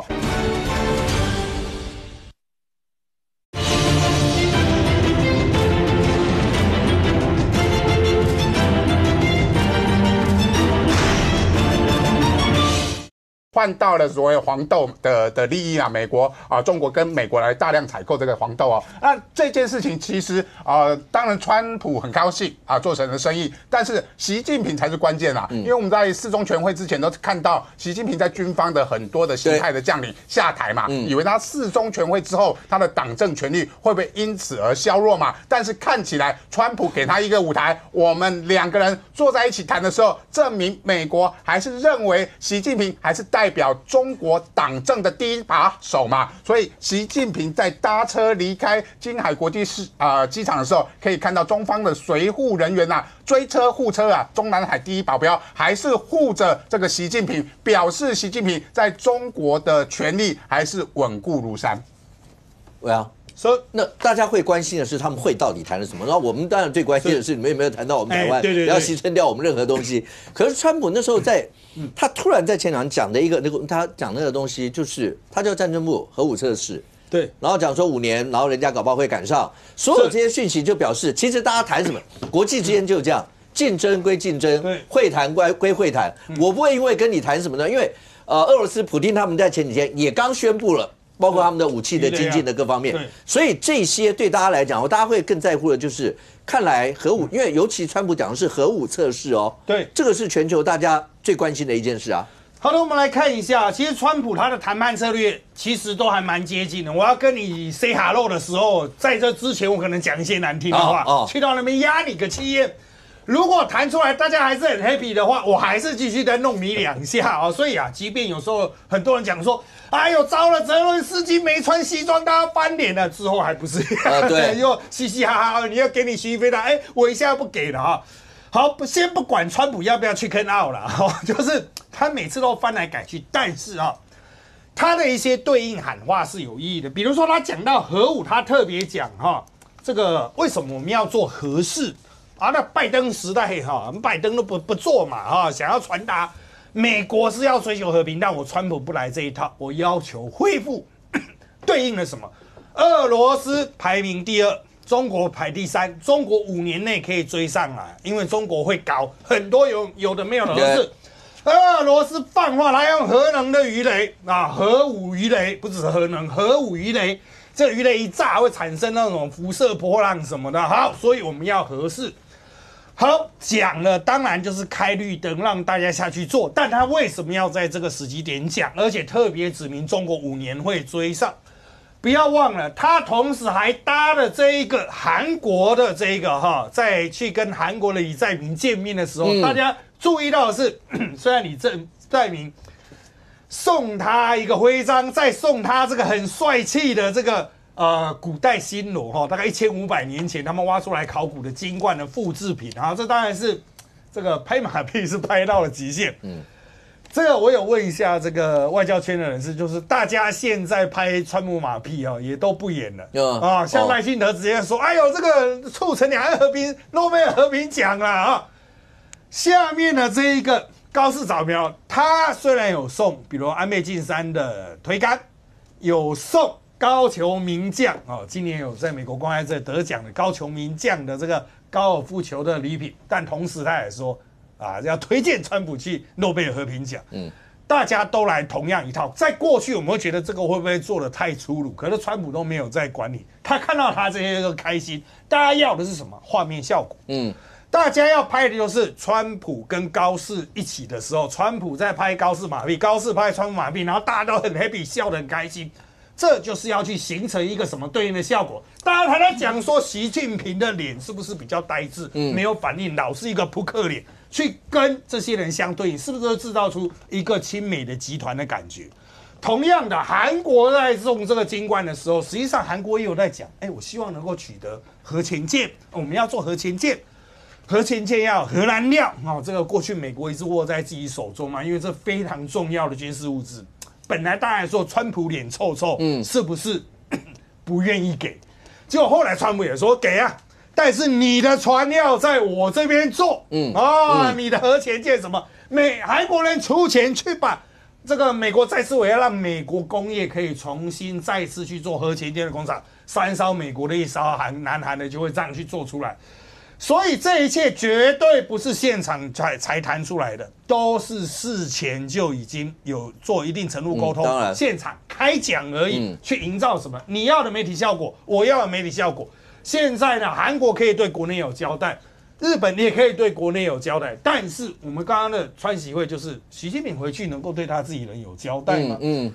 小降关税10%是他要的吗？还有对于稀土，如果就这样打开了，唯一的杀手锏就这样子丢出去了，这对于习近平来说真的是他想要的吗？还是习近平说现在没鱼虾也好，他至少要赶快跟川普去取得一个好像表面上我们谈得很愉快，但实际上都只有概念的合作，没有任何具体，因为一个小时4分钟绝对谈不了什么具体，所以大家都在玩这个所谓会谈的形象的公关。目前看起来呢，川普确实是好处都拿尽了。如果讲说这次川习会，大家会关注到川习会里面要谈什么？对我们国内来讲，小玉，现在国内各政党的主要的一些政党人，大家都很想问说，是不是跟习近平可以见面的？因为那时候大家在讨论有没有习政会、政习会，然后或是现在连黄昌也讲说，对啊，他也不排斥啊，如果可以，他请他吃鸡排哦。对啊，他不排斥见习近平，那习近平要见他吗？我跟你讲，我刚刚在查，就是说黄国昌他原来2018年啊，他是被列为这个台独分子的那个扑克牌，13张扑克牌。当时我记得老 K 是李登辉，然后 Q 是蔡英文，然后黄国昌是有列在2，他是2。然后他的最后一个是蔡丁贵，他跟那个苏贞昌、游锡堃、阿扁这些人全部都列在黑名单，当然还有赖清德啦。所以2018年他是被列为这个台独分子的扑克牌黑名单就他现在所以他今天自己也讲啊，他很尴尬讲说，我不知道我解禁了没，因为我还在黑名单里面所以我觉得他话讲反了吧，说他不排斥见习近平，现在是习近平排斥见他吧。好了，这个总而言之，这个他因为现在他是党主席了嘛，那看起来他为什么突然要讲这个话？因为是郑丽文，因为郑丽文最近他即将要接任党主席嘛，然后他就是当然就希望还是可以跟习近平见个面啊，恢复国共会谈啊。那甚至就是说他的准副主席萧旭晨在昨天也跑到了这个对岸去吧，去跟宋涛会面。那所以看起来啦，如果说这个郑丽文当主席之后，国民党又要回复跟这个国共会谈又要再继续登陆的话，那当然黄国昌基于蓝白合这样子的一个理念，他当然也想要前仆后继跟着去啦。不过我认为就是说最近啦，我觉得黄国昌想要开这个话题，当然还是要避开他之前不管是什么狗仔啦，然后凯斯国际啦，然后又有的没有的这样。我觉得他是就怕每次记者一问就直接只问那几个问题。因为他这个问题都从来没有正面回答过啊，这个问题太诡异了。那当然就是说，因为现在随着这个检调侦办的进度啦，那当然我是说觉得说这个就是说现在进度看起来是停在那边啦。那今天最新的进度是他的那个小姨子啊的那个就是他太太的妹妹，对，那个云丽国际那个部分跟那个李丽娟的那个安亲班，现在不只是要租他现在也要卖了，已经要整个要卖掉了。因为前2天是讲说租约到期就不继续营业了，还是怎么做？所以现在是要卖。接最新消息是说他已经挂出这个要卖了。那我认为就是说他也是逃避，因为我看那个猫有讲啊，就说现在他大概想要假扮租客进去，结果后来被他那么短机，他怎么可能假扮啦？大家都知道他长什么样，他怎么可能假扮啦？他叫别人去就算了，他自己怎么可能？对啊，一提就短机啦，对。那他可能叫别人假扮租客，租那个房仲都不接嘛，对。那因为最主要是说。他那个地下室，这个有点太细了啦，就是因为那个地下室就是不能作为安亲班，我觉得他担心后续还有很多的那个问题，所以我觉得黄国昌在没有回答这个问题之前，他现在想要用别的话题要来避开这个，就是说他在风头上的那个狗仔议题啦。OK， 但明显。刚才讲到说，其实那川聚会有没有谈到台湾？大家最关心的是两岸之间会不会升波的一些问题。可是现在看起来，这一段目前看起来 OK。可是刚刚小玉讲说，那郑丽文如果当主席以后，国民党的立场或各方面看起来，不管是恢复国共会谈啊，或是立场上面会不会跟老共之间走的会更亲近一些？这些对于国民党未来在国内的选战上面，但我注意到最近国民党一些委员像巧芯他们。这2天一直在讨论那个我们跟美国要买16架的那个 F16的战机交机的一些问题，这些问题跟两岸之间的关系，你们觉得它严重在哪？第一个，我说看到川普跟习近平都可以坐下来谈了，甚至川普明年3月要正式去中国大陆国事访问，哇，我觉得应该我们外交部要紧张一下呢。可能要提醒一下川普，别去呢，我们的境外敌对势力那去啊啦，对，收回下嘛啦。我觉得那个苏培应该打电话给川普，别去啦。赖总统说那个很危险的地方，境外敌对势力呢，别去啦。去可能就回下嘛，对不对？民众的立场是安尼嘛。痴人说梦。所以我觉得，当美中关系利害都有冲突的时候，不论稀土或晶片的时候，双方都可以老大都可以坐下来谈的，两岸之间完全没有对话管道，安尼干好。所以是不是？我跑新闻的时候看过阿扁，你知道阿扁两岸关系很明确，阿扁可以从口袋拿出这是老共某高层写给他的纸条，是哦，阿扁底下也有沟通的管道嘛，跟黄润、李登辉时代有密使，这个是小玉在跑新闻的时候还跑过嘞，所以你跑过密使哈？没有啦。那个要很有年代哦。对哦，真的，那是我开始主持的时候，那时候密使说的。他真的跑过啊，见鬼了，他真的跑过。那是佩芬姐的那个年代。重点是两岸现在兵凶战危刚喝歹机，所以郑丽文准主席是这样子啦，他的论述很清楚，他就有讲啦，所以必须有2个坚持啊，第一个要和平，还有尊重台湾2300万人民的意志嘛，所以并不是说我觉得民党贴抹红我觉得这个没有意思啦。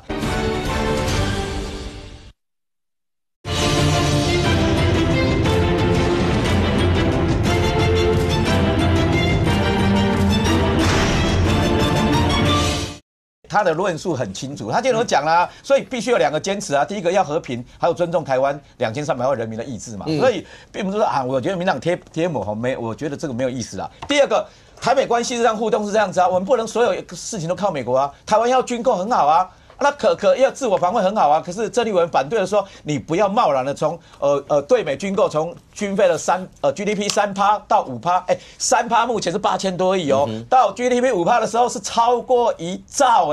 台湾目前中央的那个总预算才3兆多啊，你想搞几条的席，1/3都来买武器，会不会太多了啊？这个是有讨论的空间，不宜贸然。那最后是这样子啊，买武器，你美国要准时交货啊，你看。之前买的 F16B 60几架，拜托，现在1架都没有。台湾买 F16是最多的，日韩买了 F35更先进的都交货嘞。F16B 原先预定是包括2023第4季要交货第1支的那个双座，2024是第一架的那个单座，然后预定原先是今年要交机了结果现在1架都没有甚至国防部来讲说，这是军购，这不是商购，所以商购没有赔偿的问题。所以他来检讨说，以后不要那么早付，可不可以说分期付款这样子？老美如果在玩你的时候，你现在讲说是疫情啊或什么技术因素，不合理吧？日韩都交货了，我觉得这有让我一个感觉啦，就像那个关税一样，结果日本弹出来了，所以有叠加结果我们要更高20%叠加上去，我们会不会被人家整了所以台湾的国家利益，中华民国的国家利益是什么？我觉得民党要讲清楚了。明显，可不可以请问一下，刚才波基在前面那段好像台中的时候有讲说，如果危机处理上面没有办法再展现更好一些的话，他甚或觉得在未来2028可能国民党会看绿，甚或卢市长会不会是唯一人选都会看绿。那郑丽文在媒体访问的时候，他甚或讲了韩国瑜，讲了蒋万安，讲了好几个名字。那你知道这个想象空间就会被大家讲得更大。不然，这意思是这样子啦，并他意思说未来国民党必须。包括县市长，包括总统候选人都要遵照机制。卢市长是目前大家心中认为最强、最优秀，那可是也有第2优秀、第3优秀、第4优秀如果他们都想选呢，所以必须有那个机制出来嘛，不会像民党譬如说民进党在除了目前高雄、台南要初选之外，其他都已经指定了嘛，台北市也要初选嘛，还是要的。所以必须要有那个机制出来嘛，并不是说用内定的或用征召的，而是要有一个初选的机制，这样产生最强的一个候选人。他意思是这样子啦。郑丽文自己今天在专访的时候也说，他不会选了，而是要遵照机制产生最强的候选人。他没有说他不会选，他只是说他还没有想到，他今天讲过不会选呐。OK， 来苏北，我只是觉得国民党总是会搞垮他们党内最强的那一个人。像2024年最强的是谁？是侯友宜嘛？可是，在整个提名过程就可以把侯友宜变成是一个阿呆的样子。那现在卢秀燕本来是2028最强，会不会搞个，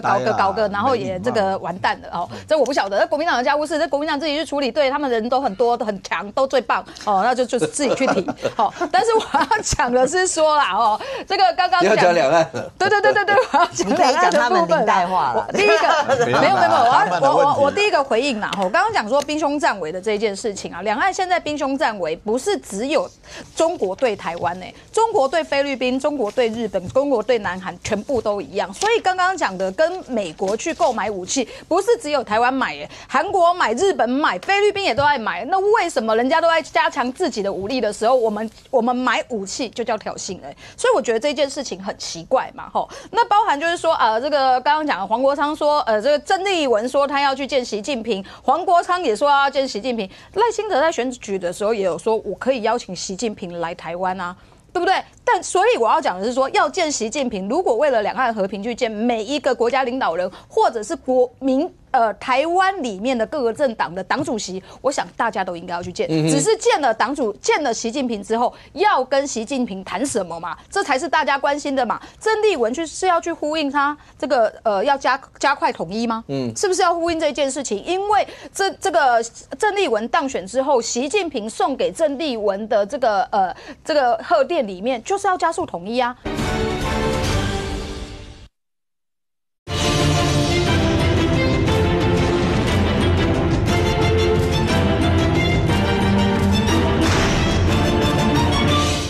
只是见了党主、见了习近平之后，要跟习近平谈什么嘛？这才是大家关心的嘛。郑丽文是要去呼应他这个要加快统一吗？是不是要呼应这件事情？因为这个郑丽文当选之后，习近平送给郑丽文的这个贺电里面，就是要加速统一啊。然后郑丽文也呼应了这一件事情啊，这是让人家担心的啊。所以你看嘛，中国在面对台湾的各个政党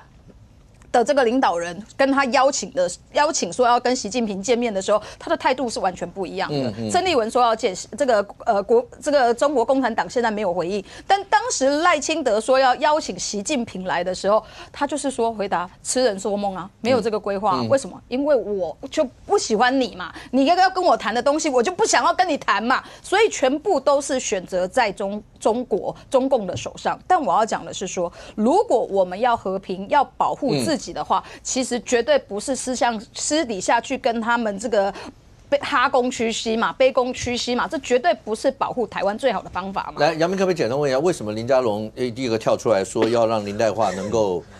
他是说要让他维护他自己的权益什么什么呀？那媒体上讲林佳龙就力挺林岱樺要去，因为国民党民进党是党内初选嘛，在高雄这件事情为什么在网络上面大家这么热议？这个真的是林佳龙部长的留言破2000则，这个很罕见，一个外交部长，而且居然是因为一个选举事务那当然我这个是他们这个叫做派系的集体动作啦，包括卓冠廷，包括王一川，这个立委，这个还有黄秀芳、陈秀宝，就是说他们正国会派系一起发出这个林岱樺11月1号的造势活动的通告啦。对。那每个人都是要这个展现出我们是力挺林岱樺的这个态度，结果没想到反噬来得又急又快可是当然，我觉得第一个林岱樺有没有资格参加民进党的这个初选？民进党看起来是可以啊。他目前他是起诉嘛，他还没有到一审有罪，所以廉政会也还没有给他相关的这个处分，所以他也没有停权的问题，所以他可以参加初选。那派系可不可以支持？我觉得这也不是什么问题，但是接下来你就要面临的就叫做民意的考验。好，初选就是考验民意。当然，那所以呢，林岱樺他说他11月1号他会在这个舞台上面公开的告诉大家我怎么对这个司法怎么对付他。好，可以，这就是他说要让高雄市民公开审判嘛。但是挺林岱樺本身是一个很有风险的政治选择，可是正国会选择了要力挺，那某种程度我觉得也是，就是说，第一个凸显他们派系确实是团结，可是第二个有一个风险，另外这也是风险，就是其实你看到他的包括那个造势的那个人几乎没有高雄在地的民代这个对正国会来讲可能也会是另外一个风险。我简单补充一下啦，现在正国会他们的说法是说，反正你就让他参加初选嘛。那如果说你这时候不挺他，然后到时候他硬要脱党参选，其实对民进党是一个大伤。那不如说你就现在派系挺他，然后让他如果民调输了，那就也没话说。第二个，为什么林佳龙会被骂啦？因为昨天是那个川习会的前夕嘛。那身为一个外交部长，即便他是在下班后去发的那个文章啦，可是大家还是会觉得说，那你外交部长你有这么多的东西可以写。昨天川普不是讲了一个名言，台湾 is 台湾嘛？那你外交部长你应该是要针对这件事情来讲你的谈话，而不是你好像用正国会的那个身份去发，所以他这件事情被抨击，时间点的发文会被骂啦。OK， 国内所有政治环境之下，那未来呢，各政党刚刚讲，不管国民党党主席选举，民党接下来的一些初选，国民党应该也会有一些的地方的初选，那会是怎么样？那当然是大家观察的一个重点，但是大家更关心的就是非洲猪瘟这件事情。那接下来呢？那接下来包括我们的防堵，我们的各方面是能够有一个好消息告诉所有的全民吗？那未来又会怎么样？我们大家拭目以待。非常谢谢现场所有来宾，也非常谢谢观众你的收看，希望明天我们明天见，拜拜。